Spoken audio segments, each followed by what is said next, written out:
Okay, we're on Red Island now. At least for a little bit. I kind of remembered one upgrade to the halves thing. I was mapping up the turnip prices and I saw halve and I got reminded of halves island. So, hey Steve, how's it going? How are things?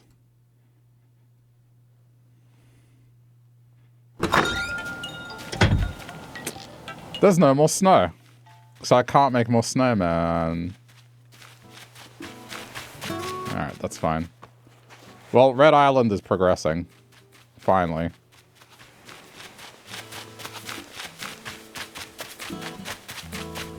Oh, look at that house. I mean, we're only a few days away from spring.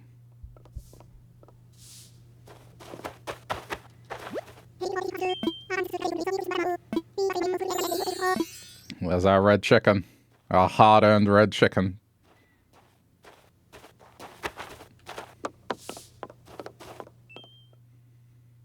You might have a new job, so pretty keen. Oh, what are you going to be doing? Congrats. Yeah, so the state of things on Red Island is covered in turnips. IT customer support, that's alright.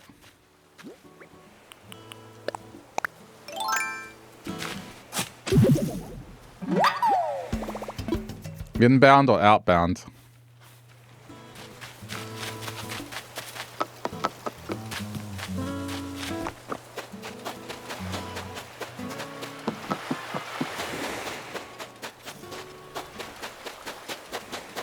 It's fully remote, so accommodates your life bouncing between Australia and Japan.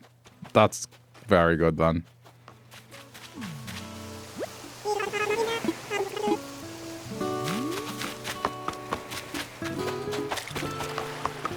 External, okay. Yeah.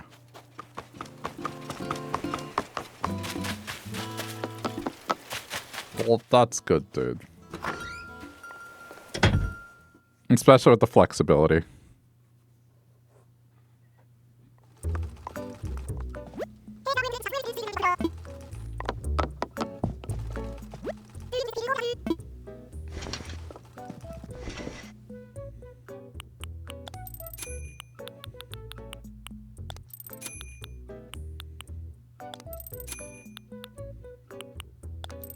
Finally got... Okay, there's a bunch of clothes here I should get.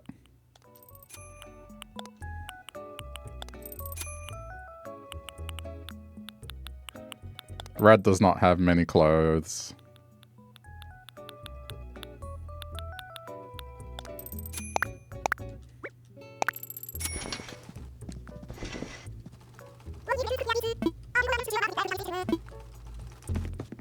Yeah, I mean, I bet that's weight off your shoulders.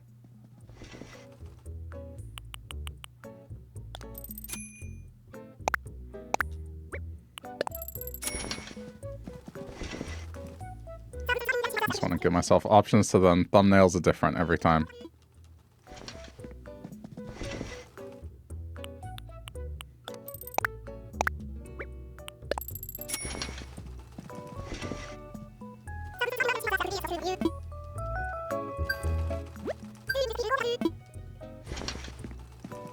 I think one of the things was to spend money.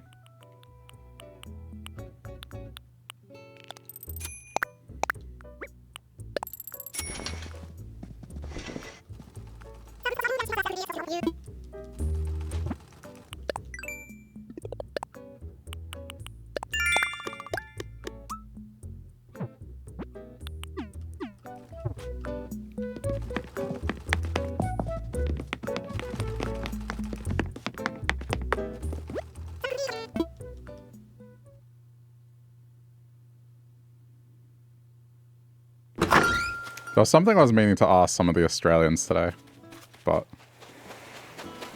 it stems from yesterday I tried to make the bootleg Baja Blast, which involved mixing Mountain Dew and Powerade, blue Powerade. And when I went looking for the stuff to make it, I went to a Coles and a Woolies and neither had Mountain Dew, which I thought was strange. So I was curious if this has become like a thing now where, what, like Mountain Dew's gone?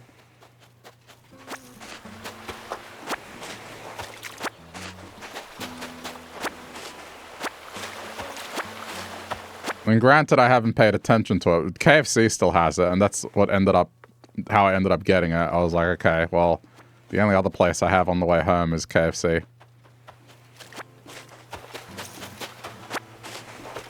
They had a lot of Solo. They had a new Solo, pineapple lemon Solo, which intriguing. The only time I see Mountain Dew is at KFC. I also see it at 7-Eleven. They have that other flavor as well. That's the only place you can get the other flavor of Mountain Dew. Major Melon or whatever it's called.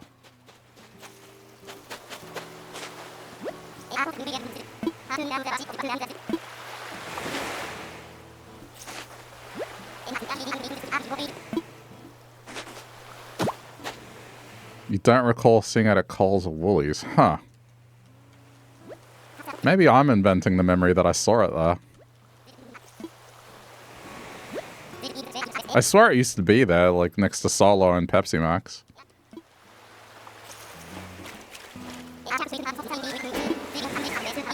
And Sunkist.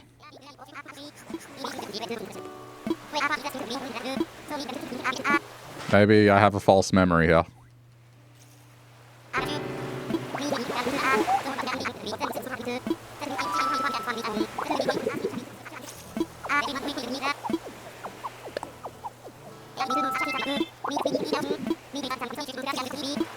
Checking the website. I probably should have done that.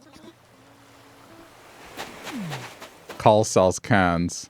Well, I was looking for the 1.25 bottles specifically. Not bottles. Interesting.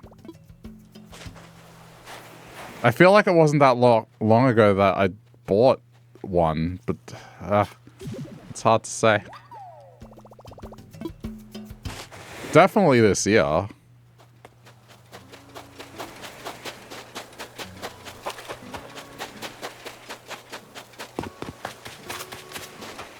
I don't have to look up here, it's all blocked, so.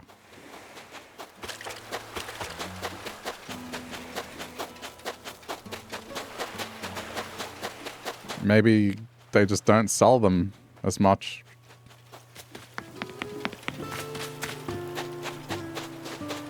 You don't ever recall seeing a 1.25 Mountain Dew at Coles. Huh. How did the homemade Baja Blast taste? I mean, it wasn't... It was okay. But I guess the amount that Baja Blast has been talked up, I kind of expected more. But then again, it is bootleg because you're mixing something that isn't a soda with a soda, so it's less fizzy, I guess. The color looked spot on. At least the color was right. I feel like if you took the powder that you can use to make Powerade, mixed it with soda water, and then mixed that into Mountain Dew, that might work better. Haven't had real Baja Blast. We don't have it in Australia. We have Taco Bell, but for some reason they didn't bring that with them. And I guess even what I had, it wouldn't even be close as well because that's using sugar and not the high fructose corn syrup.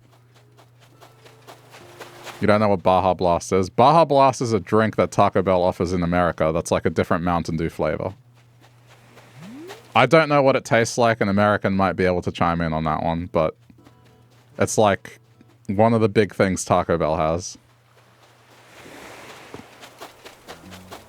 They have all the interesting soda flavors. We're boring in that regard. Unless you're talking about Pepsi Max. Pepsi Max, man. It goes hard here in terms of flavors.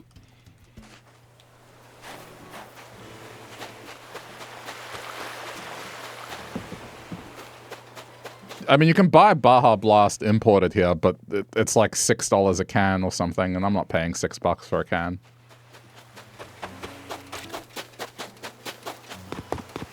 Sometimes more. But since Taco Bell Perth discontinued fajitas, you stopped going. See, for me, it's just, if you have a GYG, why would you go to Taco Bell?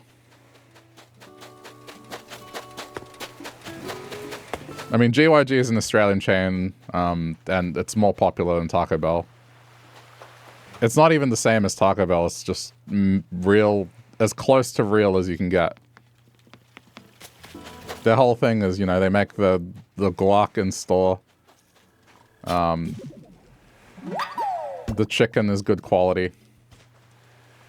Good ingredients, that sort of thing.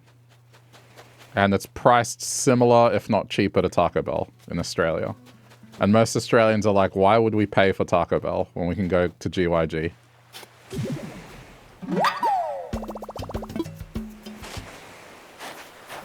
So Taco Bell in Australia is changing their menu. I mean, I've talked about this every time Baja Blast comes up. But,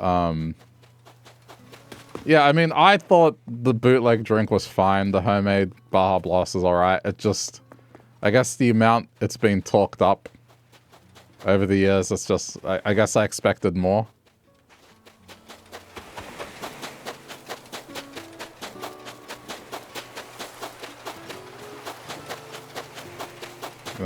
On second thought, maybe filling the island with turn. Oh wait, no, this is the one at sea. What am I doing? You go to Zambrero? Okay, but Zambrero is still... The point is, there are Australian chains that are better.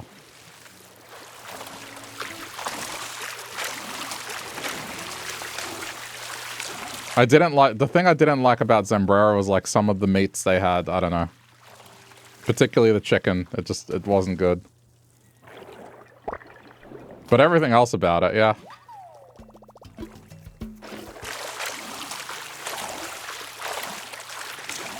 But there's heaps of competition in that space. There's Zambrero, there's Mad Mex. All of which do better quality stuff.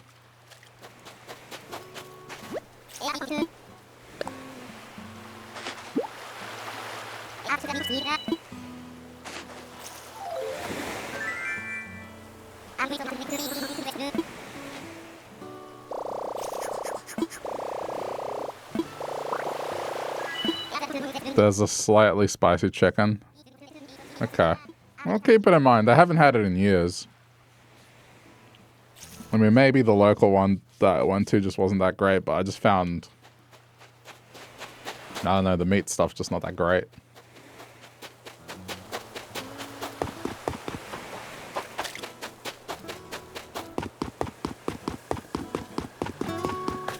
But I'm willing to give it another try.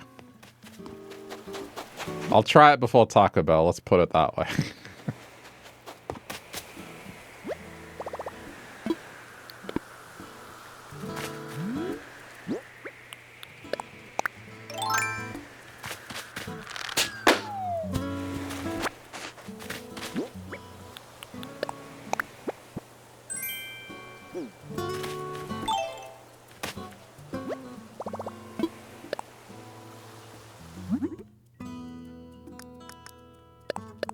May as well convert this to bait.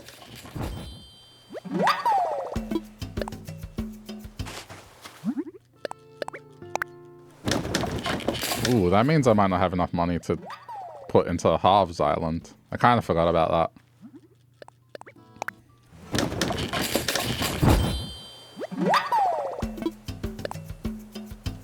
that. I need to enter the turnip price as well to see where this is going.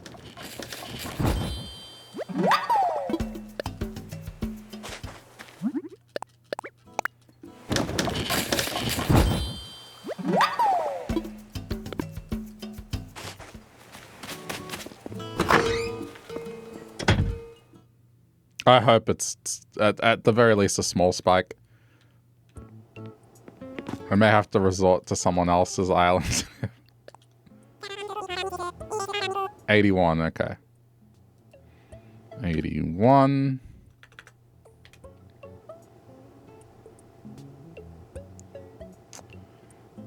I think I might have a decreasing pattern.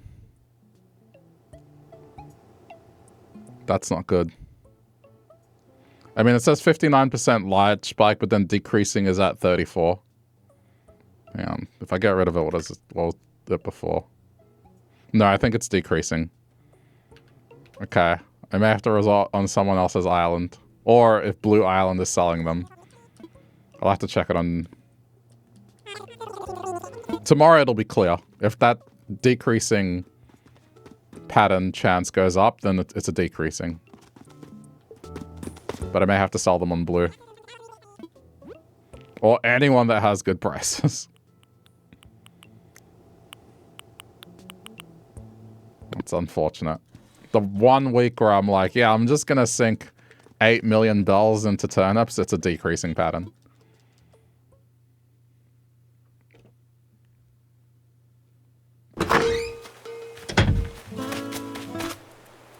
Someone please save me from this potential loss of income.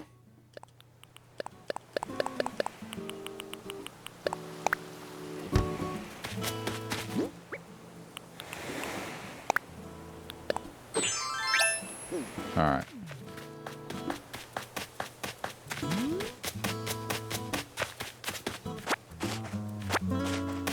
These are the spare fossils I grabbed from Blue Island.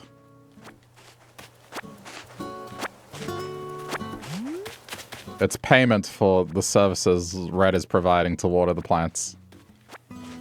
So it's not done out of the kindness of his heart, but rather the payment of the bones of dinosaurs.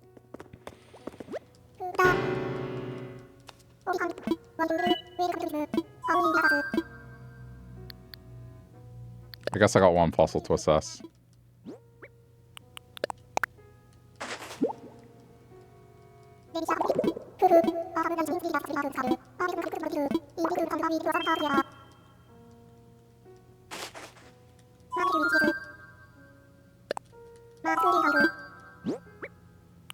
Oh, wow. Yeah. I think this museum is getting there with the fossils.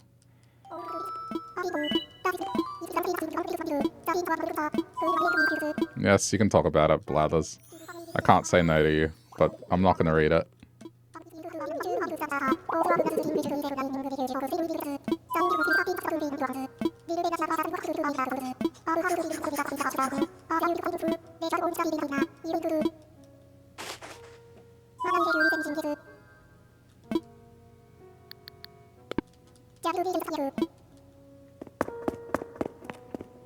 I guess at the least, selling these fossils will probably give me the funds for Harv's Island. Where's Harv? He's roaming around here somewhere.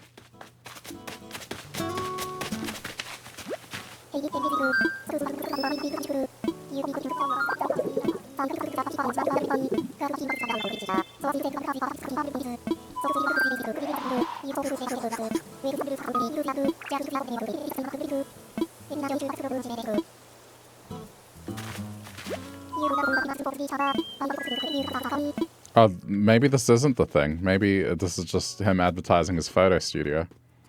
It might be a bit early.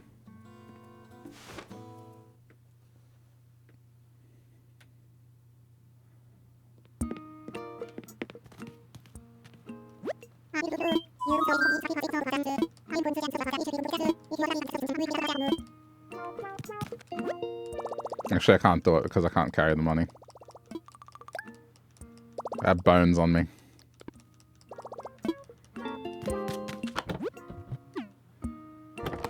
I should take this at the very least.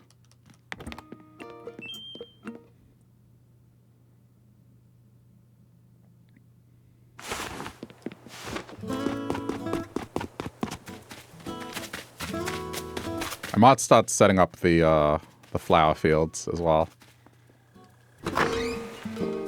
Now that I guess I'm past the initial part.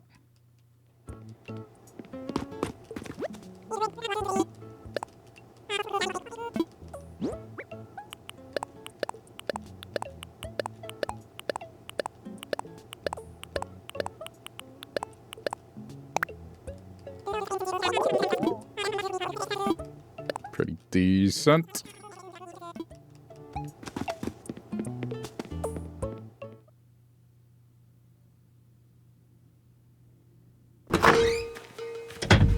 I'm a little disappointed the snow's over. I needed to make a few more snowmen to get that goal, but that's fine. I think I missed out on it by a few days.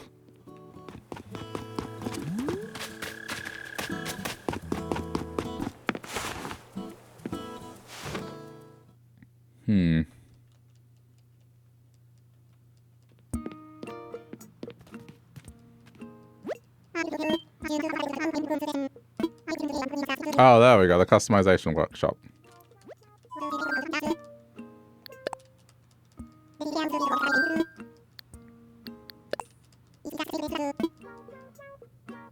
This is how little this island has progressed.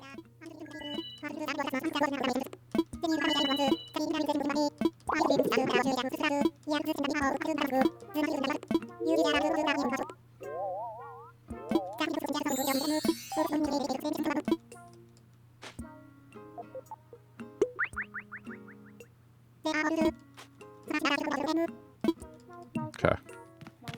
I guess while we're here.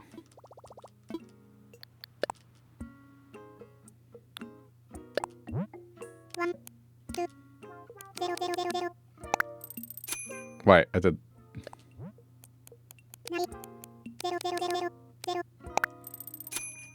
There we go.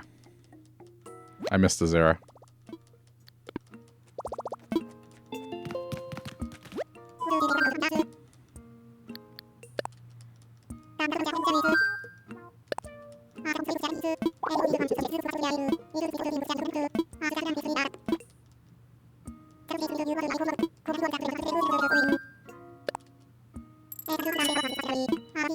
Alright, and with that, the house, everything with the house is completely done.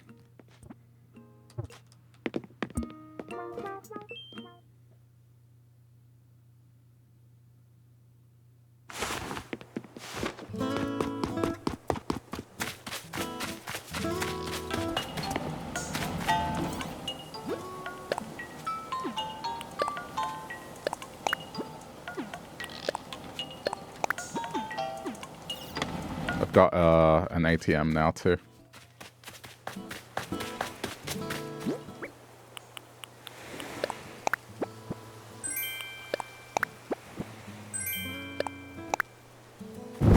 Okay.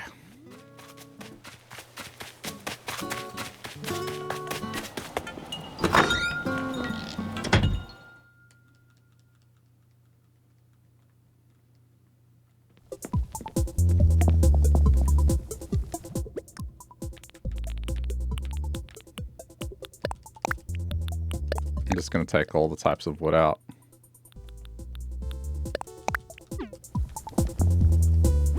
Falling asleep. Oh no, yeah. Yeah, you should be asleep. Well, thanks for hanging out and contributing to the whole Kami thing. I'm not even going to elaborate. People, those who know, know.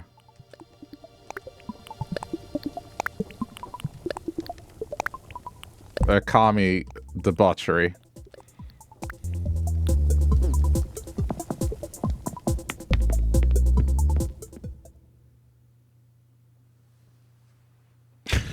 Only 4:30. That's only 4:30. It's fine. That's fine.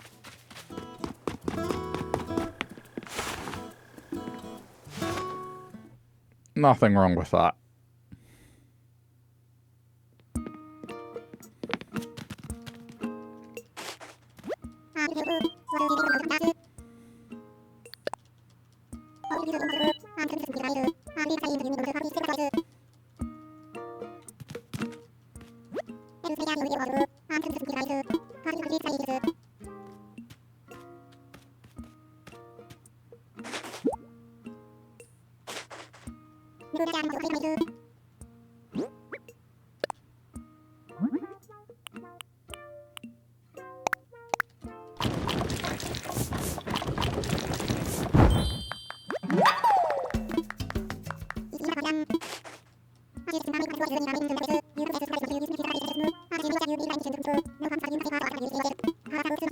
This is good because now whenever I need to buy something, I'll just buy customization kits.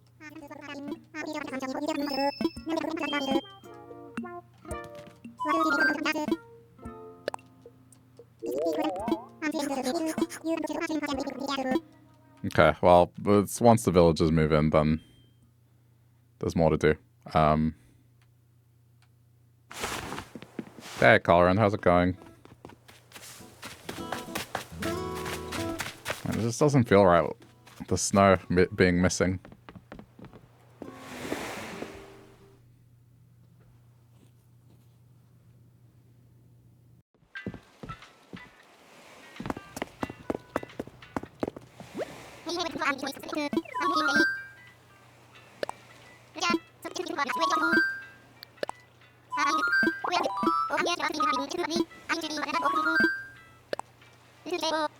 I hope this is because he has the thing happening, but it might just be to introduce the photo studio, which I have no interest in. At least not yet. I mean, maybe later. Heard that I need help with turning your daughter's islands at 286. Yeah, it looks like my island's on a decreasing pattern. Yeah, okay, it's not this. 286 is a profit.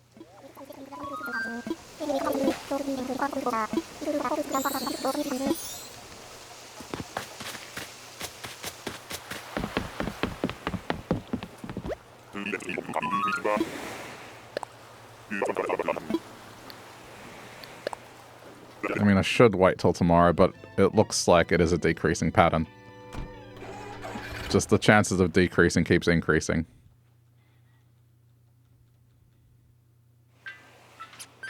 Yeah, I mean, I should out when I can. This is just to, I guess, get a bit more money.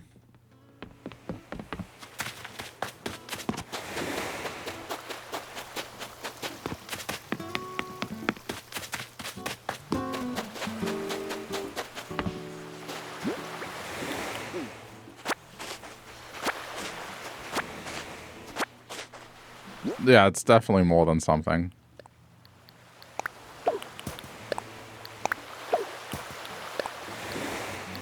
It's pretty decent.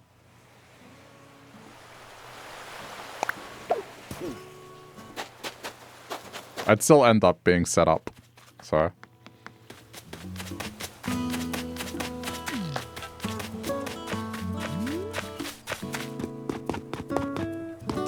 And he just called me over there to the photo studio. Should I have done that? Maybe I should have talked to him and done the photo studio tutorial thing. I'm not sure if that prevents him from doing his co-op thing or whatever it's called later.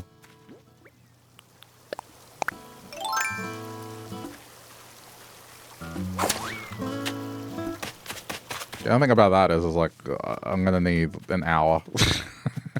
It's 8 million bells worth of turnips. Well, maybe an hour. Alright, hang on.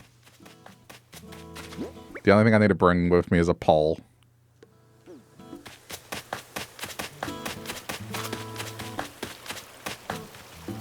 Yeah, I should out. It's clear that it's decreasing pattern. Give me a minute.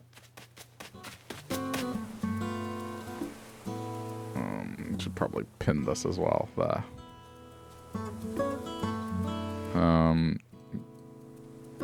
Manually. Okay.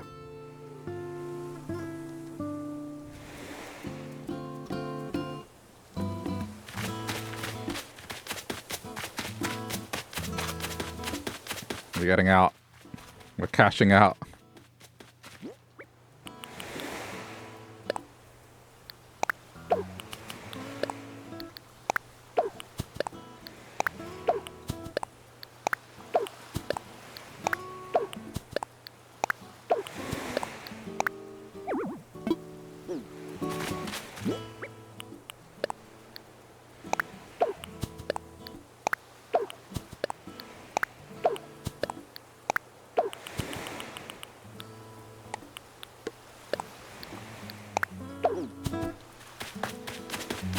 Well, welcome to the next 40 minutes or so. Yeah, I was gonna settle for a small spike this week anyway. I was like, I just want a little bit more money, not that much more.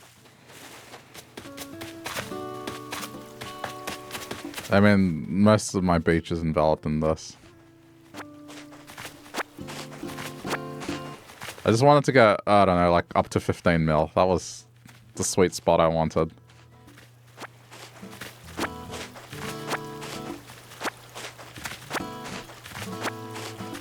It's almost the end of the season as well.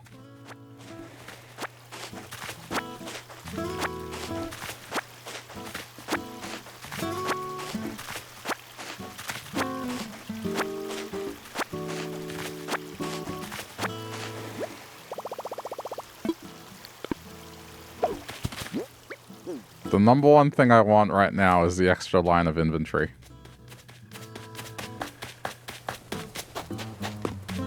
It should happen, I guess, towards the end of the week.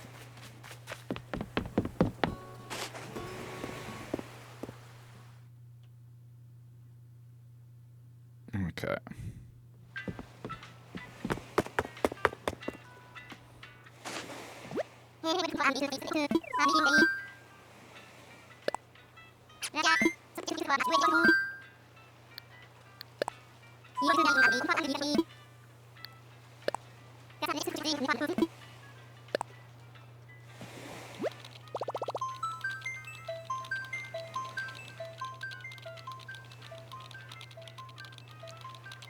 I kind of want to run the stream of Akami I did through ChatGPT. Well, whatever the summary thing is. I'm pretty sure it uses ChatGPT. But just to summarize the stream, I think it would be kind of hysterical seeing a summary of that stream. The word butt cleavage coming up multiple times.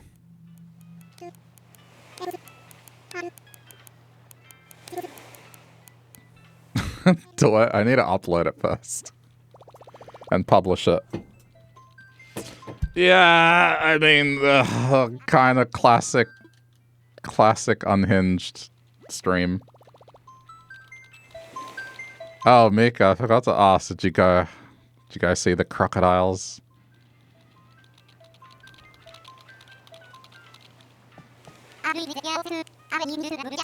Yeah, the AI summary on that one's gonna be rather unhinged.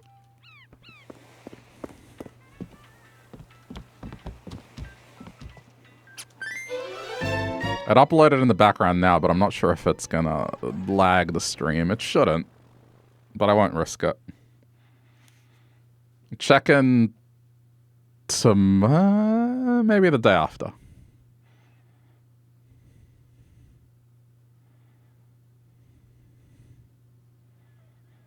I finally unpacked a bit, moved 6 months ago. Yeah, I mean, that's what happens when you move.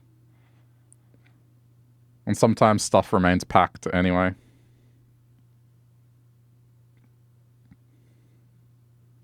I still have a few things in boxes as well.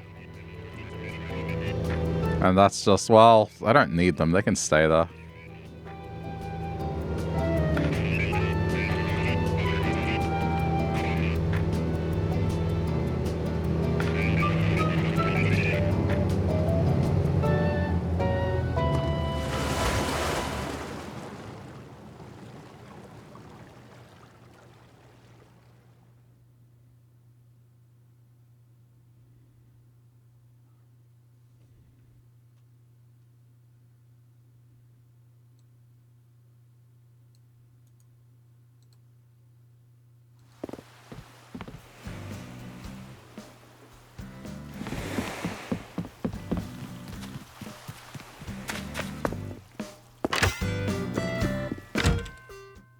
Wait, you found your SNES and DVDs? You watched Goth Merengue? Goth Merengue, what? What does that ring a bell? What is that? Goth Merengue's Dark Place is a British horror parody. That name rings a bell so much. Ah, okay. Yeah, I know why. I had a friend who was into that.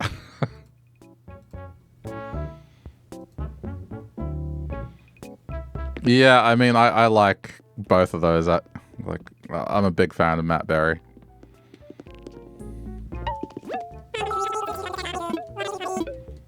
And I appreciate things that have a dumb sense of humor. I mean, that's why I like stuff like Naked Gun, Hot Shots.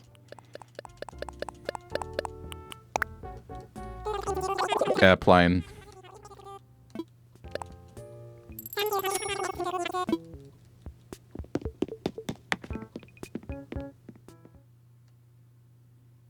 I should check that out myself. What games have you got on your Super Nintendo?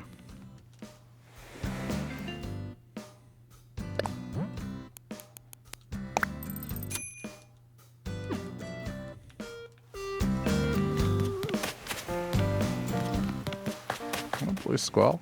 Oh. That could have been an alternative for Iron, but I like Iron more.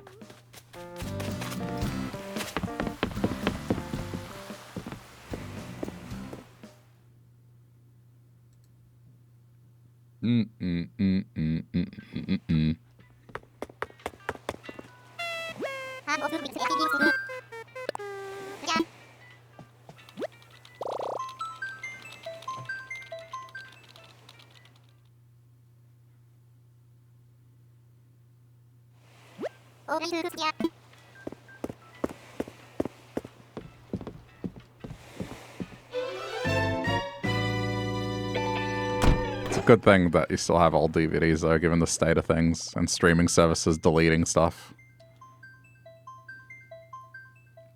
I'm glad I still have some of my things.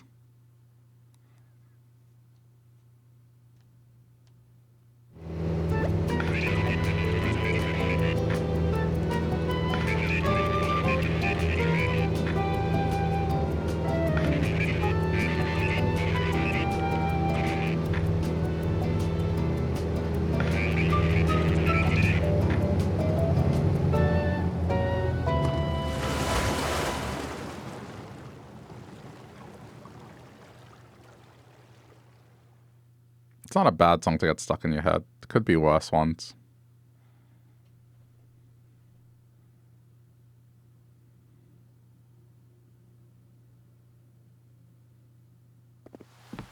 Donkey Kong Country 2, Street Fighter 2, All-Stars, F-Zero.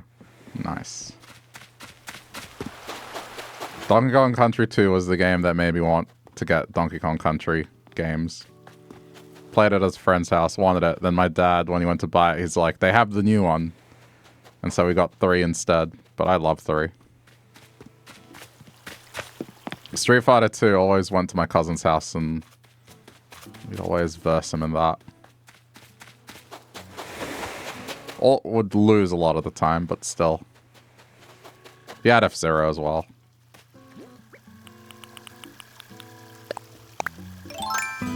Can't believe it still works. The shit was built to last back then.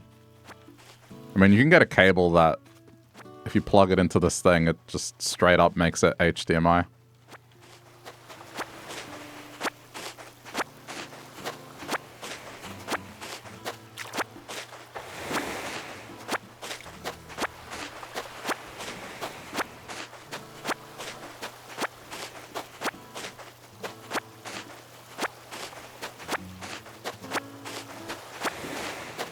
Or there's like, if you have someone, there are people that modify consoles and some of them can straight up put a HDMI port into them. There's a kit that they sell that's like a digital board, and then yeah, it's just, they just Dremel a little hole in it and out's a mini HDMI cable.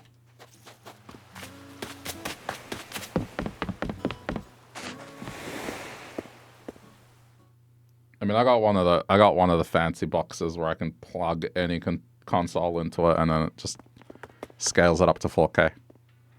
I mean, actually, this is running on it right now. I have the Switch plugged into it currently.